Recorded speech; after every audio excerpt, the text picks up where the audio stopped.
ሰንደርላንድ ግራኒት ዣካ የልጅነቴ ማን ሄር ባርበር ሾፕ ክሎዝድ ይላል አባቴ ገባርለ ደ የዚህን ሰውዬ ጉድ ወደ ኔክስት ሲዝን ይቀጥላል። ኔክስት ሲዝንም ማን ዩናይትድ 5 ጌም እስካሸነፍ ጸጉረን አልቆርጥም ቻሌንጅ እና ምን ሰርቶ ይብላ አባቴ። ምን አይነት ፐርፌክት ምሽት ማኑ ብሩኖ ማሲስት አላረገማ። እኔ ቋጠርኩበታ በቃ ቋጠርኩበት ማንዬ ገባ። የግል ጥቅም ነው ተረዳኛለ። ቢያንስ አንተ አላማሳካት ራሱ ማ ሰውየው ማስቆረጥ እንዴት ነው ግን? የሆነ ሰዓት ላይ እኮ ለዋንጫ ነው ምጮቶ ምናምን ያላችሁ የነበረው 5 ጌም አሸነፋችሁ የዚህ ሰውዬ ጸጉር አታደጉትም ገባ አይደለ?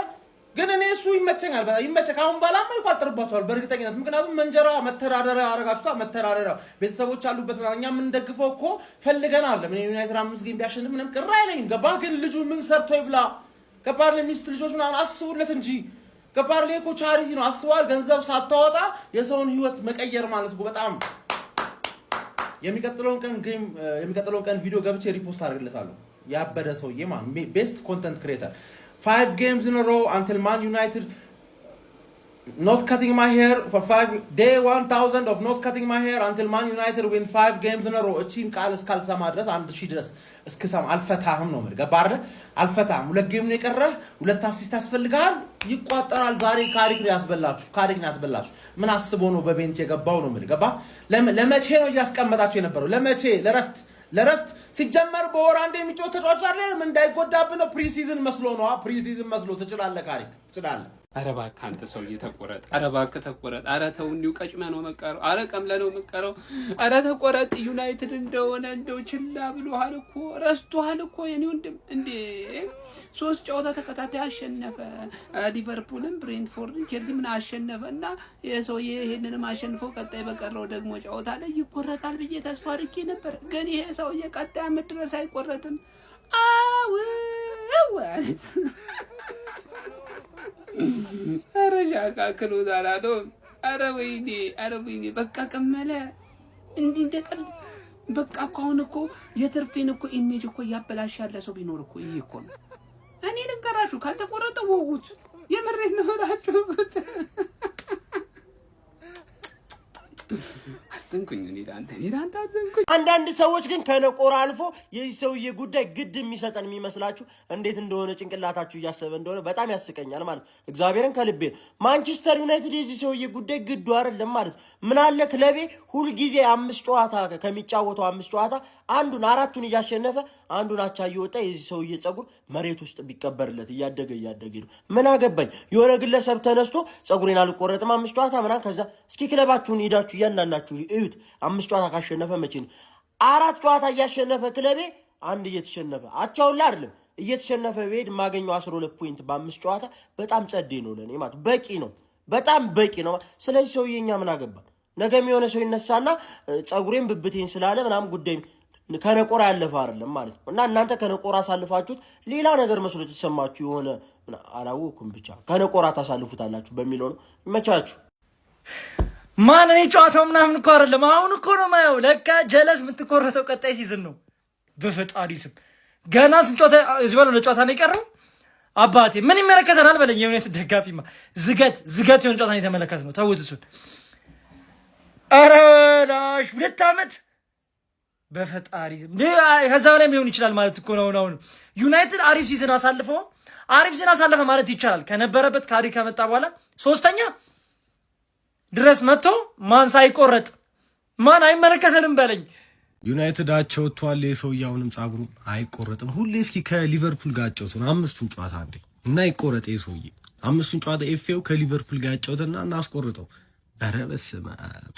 እኔ አለማሸነፋችን አይደለም ምን አለ ብሩኖ አንድ አሲስት አድርጎ ቢወጣ እኔ እንሸነፍ ከፈለገ ምንም አይሰራልንም እኮ ላይ ያስታውቃል። ቅድሚያም ላይናፓችን ማለት ነው። ቻምፒየንስ ሊግ ነው እሱም ተሳትፎ ኦልሬዲ ያረጋግጠናል። ቅድምም ቼላውና ሉዘርፑል አቻ ወጥተዋል። ምንም እኛ ለምንም አይደለም የምንጫወተው። ግን 5ቱንም ጨዋታ ከሊቨርፑል ጋር አድርጉልንና ይሄ ሰውዬ ጸጉሩን ይቆረጥ።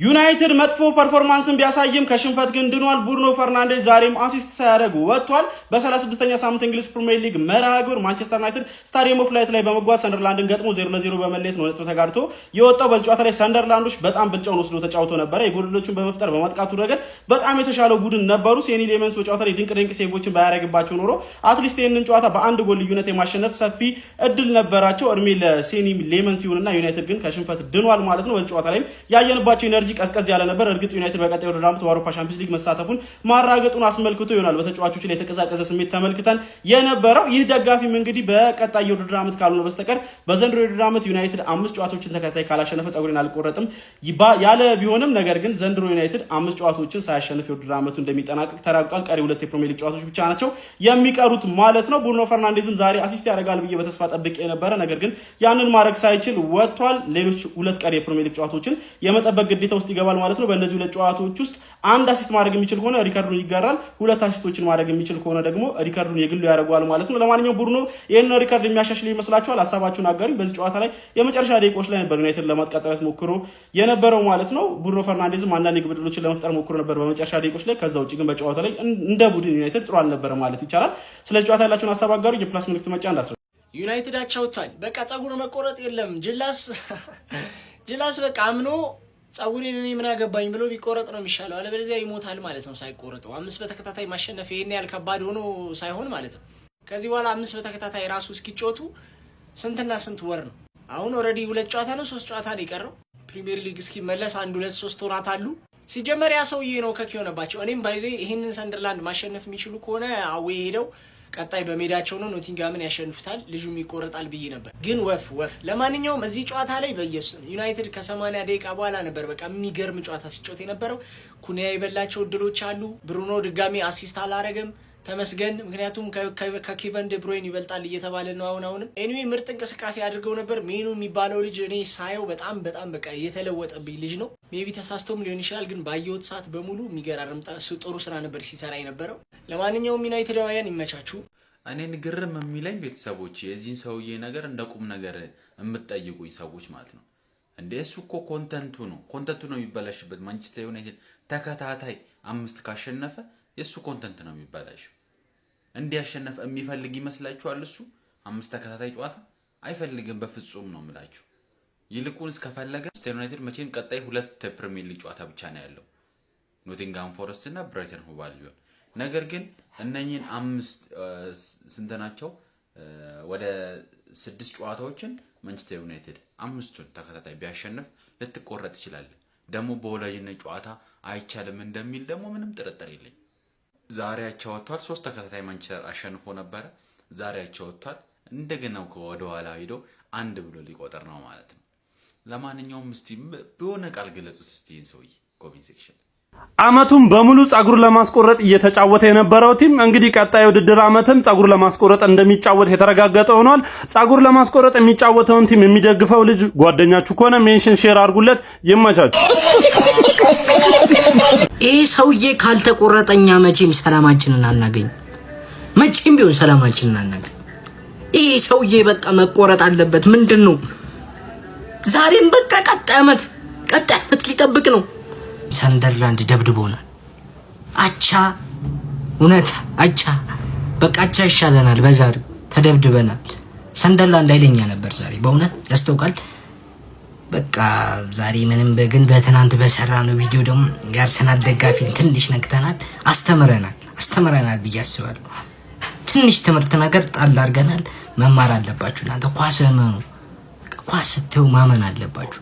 ኳስ እያየ ስትዩ በቃ ዘና ብላችሁ እያመናችሁ። ሊቪ ማች ወጥቷል፣ ዩናይትድ ማች ወጥቷል ዛሬ። እንግዲህ ጋይሶች ይሄን አካውንት ፎሎ ማድረግ እንዳይረሱ። ይመቻችሁ። ሰንደርላንድ ዛሬ ተርፈናል። ብዙ ሰው ዩናይትድ 5 ጨዋታ አሸንፎ የነ ሰውዬ ጸጉር ማስቆረጥ የከበደው እንደሆነ አድርጎ ነው የሚያስበው። ግን እንደዛ አይደለም እውነታው። እጄ ላይ በቂ መረጃ ስላለ ዝም ብላችሁ ስሙኝ። ዩናይትድ 5 ጨዋታ አሸንፎ የነ ሰውዬ ማስቆረጥ አልከበደውም። ግን ዩናይትድ ቤት ምቀኝነት ምናምን የለም። ይሄ ሰውዬ ይሸቅል የሚል ነገር ነው ቦርዱ ላይ እየተነሳ ያለውና አያታችኋል። ባለፈ አርሰናልን ሲቲ ምናምን እንዳለ ረምርመን በማይረባ ቲም ጣልን። ለምን ይሄ ሰውዬ ይሸቅል? ለምን እጢ እንሆንበታለን? ለምን እጢ እንሆንበታለን? የሰውዬ እኮ ጸጉሩን ከተቆረጠ ዩናይትድ አሸንፎ በቃ ከሚዲያው ጠፋ ማለት ነው። አሁን እየሸቀለ ነው።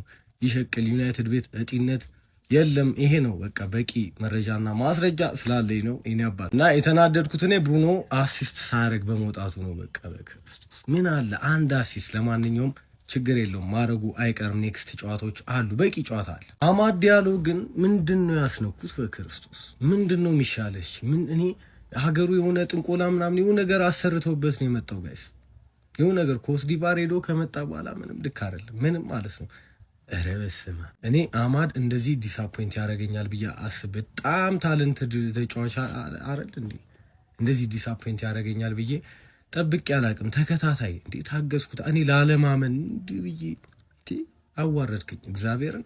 በገዛ እጄ ለፍልፌ እንዴ በዘንድሮ ፐርፎርማንስ ከሳካ በደንብ ይበልጣል ብዬ ቪዲዮ የሰራው ሰው እኮ ነኝ። ከዛ ጨዋታ ጀምሮ ይኸው ሾቋል ልጁ ማለት ነው።